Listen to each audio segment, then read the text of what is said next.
যাইতেছি অরুণাচল রোয়িং। তো বহুদিন ধরে আমি বলে দিতেছি না, আজকে আবার নতুন আবার আপনাদের মাঝে নিয়ে আসলাম নতুন বলো। আজকে আমি যাবো অরুণাচল রোয়িং। এখান থেকে আমার 600 কিলোমিটার। তো আমি গুয়াহাটি থেকে কালকে রাতে করছিলাম, কালকে রাতে যেতে পারিনি, আমার গাড়ি চাকা প্রবলেমের জন্য। তো আজকে আমি কেটে চেষ্টা বাড়াইছি, সাথে সাথে আমার বন্ধু হয়েছে চলো বেড়া এইগা ঘরে নিয়ে আইছি। তো বাড়িতে প্রচুর বাড়ি বাহা জোর মার চলো এদিকে। এখানে আমি বর্তমানে আছে বলে ঢিঘাজুলি, আর একটুক্ষণ পরে গেলে আমি ঢিঘাজুলি টাউন পৌঁছ যায়। আর এদিকে আপনার দুপুরের টাইম কি ভিউটা ভালো লাগছে, কিরকম গ্যাস দেখছেন না, কি ভিউ ভালো লাগছে, একদম পুরা মজার ভিউ। সামনের দিকে গাড়ি কি আর লাগে না।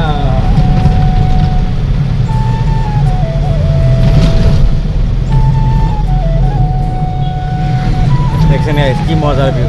এখান থেকে আরো ফটো দূরে গেলে আমি এদিকে আরো ধরেন 900 মিটার দূরে গেলে যেমন নাকি ঠিক আছে টাউন পাওয়া যায়। এদিকে আমার খারাপ হয়ে গেছে, এরকম গরম, মানে এরকম পরিমাণ গরম জায়গায় কি বহুত গরম, বহুত ভালো লাগা নাই গরমে, না ভালো করে গাড়ি চালা যাচ্ছে না কিছু করা যায় না, কোনো কিছুই করা যায় না, এত পরিমাণ গরম দিছে আজকে। দিয়ে হোক আমার গরম হইলেও আমার উপায় নাই, যাই লাগবো, আমাদের কামে এটা। স্পিড ব্রেকার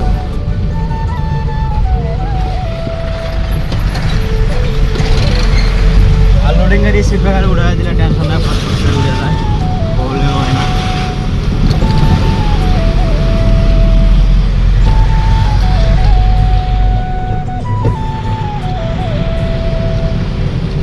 তো গাইস আমরা এখানে চা খেলাম দোকান থেকে চা খেলাম, এদিকে আমরা এসেছিলাম। আর এদিকে সন্ধ্যা হয়ে গেছে, সন্ধ্যার ভিউ। আমাদের গাড়ি এখানে দাঁড়া করাইছি, দাঁড়ার পরে আমরা চাটা খাওয়া যায় সন্ধ্যাবারে রওনা দেবো। আরও বহুত দূর আছে সামনে, যাতে বাচ্চা বানাবো। আমাদের গাড়ি এখানে দাঁড়া করে রাখছি।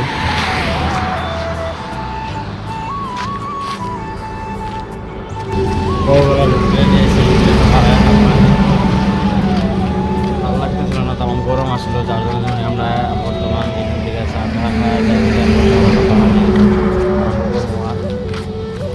থেকে অনেক তেমন গরম গাড়িতে বোঝা যায়। আর আমাদের গাড়ির ইঞ্জিনটা হচ্ছে সামনে, যার জন্য আরও প্রচুর গরম হয়। আর আমরা রানিং যদি একবার করি, কারণ সে 200-300 কিলোমিটার পরে যাওয়ার রেঞ্জ দিয়ে গেল, এরকম লং টাইম চলা যায়।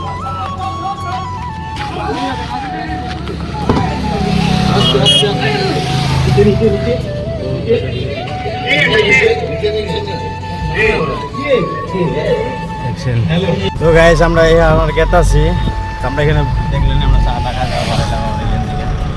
যদি সন্ধ্যা হয়ে গেছে তো আমরা বললাম যাবো সামনে যাই, আর সামনে যাই আমরা এখানে ভাত চাপ রান্নার ব্যবস্থা করবো। আমরা দুপুরে আজকে দুপুরে ভাত বানাই না, দুপুরে আমরা হোটেলে খাইছিলাম। এখন আমরা এটা জামুগুড়ি, কি ব্রিজটার নাম কি আমি জানি না এখনো, কিন্তু আমরা জামুগুড়ি থেকে গেতে যেমন নাকি দুলাবাড়ি পার হলে এটা লম্বা ব্রিজটা বাজে, ব্রহ্মপুত্রের উপরে ব্রিজ এটা। এই ব্রিজে আমি স্টেজে লাগাইছিলাম, দেখতে পাচ্ছেন আপনারা। আর এদিকে এই ব্রিজ আজকে আমি দেখাবো কত বড় ব্রিজ। আর এদিকে গাইস কি কমো, সন্ধ্যার ভিউটা এত ভালো লাগছে গাইস, তামাম ভালো লাগছে সন্ধ্যার ভিউটা। এদিকে পার্ক আছে, মানে বেড়ার জন্য, এদিকেও আছে। আর এদিকে এলে তো গার্লফ্রেন্ড নিয়ে ভালো লাগে। আচ্ছা কথাই, যার যার গার্লফ্রেন্ড আছে ভাই, এই জায়গাটা আমি লোকেশন দিয়ে দিব, আমার ভিডিও লোকেশন দিয়ে দিব, আপনারা ঘুরবে রাখবেন। কি বস্তু ভাই, এত ভালো লাগে জায়গাটা। না নাই নদীর পানি দিয়ে কমে গেছে, আমার পানি এটা লাগে।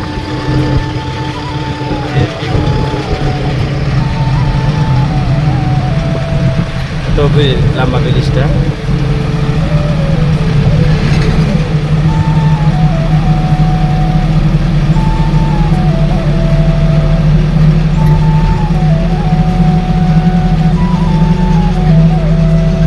সেদিকে আমরা ওই দিনকে এইখানে মাঝখানে আমরা গাড়ি দাঁড় করাইছিলাম, আমরা 5টা গাড়ি আঙ্গমালে এই গাড়ি 5টা আসছিলাম এক লগে। তো ওই দিনকে আমরা যেমন নাকি আইসা এখানে দাঁড়াইছিলাম, দাঁড়ার পরে একটা 12টার সময়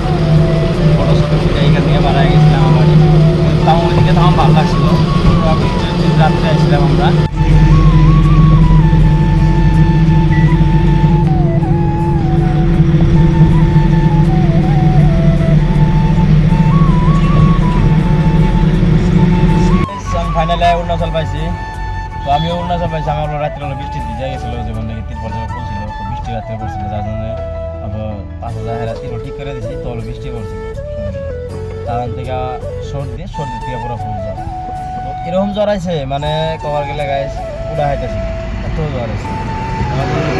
কাম করো, কাঁচামরিচ আর পেঁয়াজ আছে এই গাড়ির ভিতরে। তো আমি কিছু নিয়ে এলাম চানা, এগুলো চানাতে পুরো বানায় আগে জ্বর খেতাম। কেরা এগুলো খায় ভালো পান, এরকম করে জ্বর এলে এরকম করে কেরা খায় ভালো পান। তো গাইস ফাইনালি আমরা যেমন নাকি পেস কাটা নিয়েছি, আমি টাকা করলাম দেখেন নানানটা আছে দেখি না দিয়া কি দেখা যায়, বেলেগ নিয়ে এলাম। তো যাই হোক, আর এই যে এখন পেস কাটতেছে, কাঁচামরিচ কয়টা আছে ধর নাকছিন না, তো ভালো লাগবে তো দুজন জেনে বা কি কমো একবারে মানে আমার মাথা এখানে দেহারে মানে গাইমা জান ধরতে পারছেন না, কি কমো একদম অতিমাত্রা মাথা গামা ধরছে। দেখাকে তো শিখে গেছে, দেখা যায় কামতাছে মিক্সি হাসে। ঠিক আছে, আমি একদম ওয়ার্ল্ড বানায় নে, তারপর আপনাদের দেখাইতেছি।